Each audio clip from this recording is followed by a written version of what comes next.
Assalamu alaikum. Students, hopefully all of you are doing well. This is your general science lecture. The topic of our today's lecture is alternating current and direct current and uses of alternating current and direct current. So students, first of all हम study करेंगे direct और alternating current को. When both ends of a conductor are connected to the battery, जब एक conductor के दोनों ends को battery के साथ कनेक्ट किया जाता है, current starts flowing through it, current जो है वो फ्लो करना स्टार्ट कर देती है. The current is directed from positive to negative terminal, current जो है वो पॉजिटिव से नेगेटिव टर्मिनल की तरफ मूव करती है, जैसे कि फिगर 8.12 के अंदर शो किया गया है. That current which always flows in one direction is called the direct current. वो करंट जो सिर्फ एक डायरेक्शन में फ़्लो करती है उसको डायरेक्ट करंट बोलते हैं. Commonly the direct current is termed as DC. आमतौर पर डायरेक्ट करंट को डीसी से डिनोट किया जाता है. There is another type of current, एक और किस्म की करंट है which changes its direction again and again, जो अपनी डायरेक्शन को बार बार चेंज करती है. The current which changes its direction again and again is known as alternating current. वो करंट जो अपनी डायरेक्शन बार बार तब्दील करती है वो अल्टरनेटिंग करंट कहलाती है. The alternating current is abbreviated as AC. The electricity supplied to our homes is also AC. और हमारे घरों में जो इलेक्ट्रिसिटी प्रोवाइड की जाती है वो भी अल्टरनेटिंग करंट होती है. Uses of DC and AC. Cells are used in torches, watches and toys. These are the sources of direct current. A car battery also provide direct current. Actually, radio, tape recorder, television and computer ETC all work with direct current. तो ये सारी की सारी appliances जो हैं वो direct current की help से वर्क करती हैं.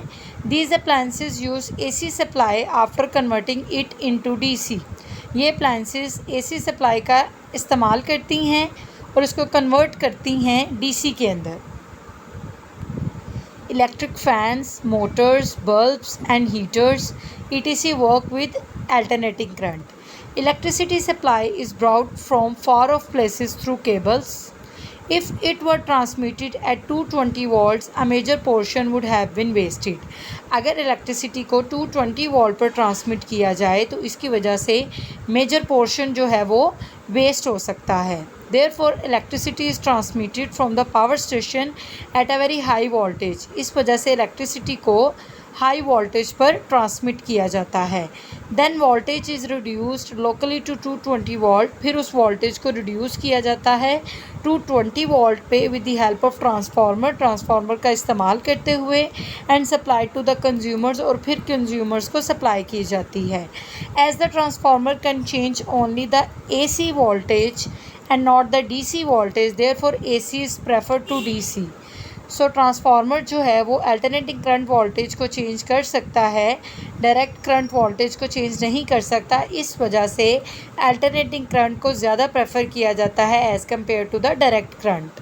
Besides this, alternating current can be converted into direct current very easily whenever needed, as in case of electroplating.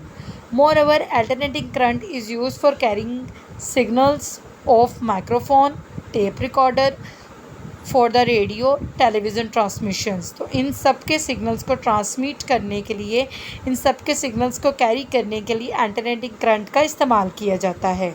So students, this is your today's lecture. आप इसको अच्छे से अंडरस्टैंड करेंगे, इसको लर्न करेंगे, दैन इसको राइट डाउन करेंगे. Okay जी, अल्लाह हाफिज़.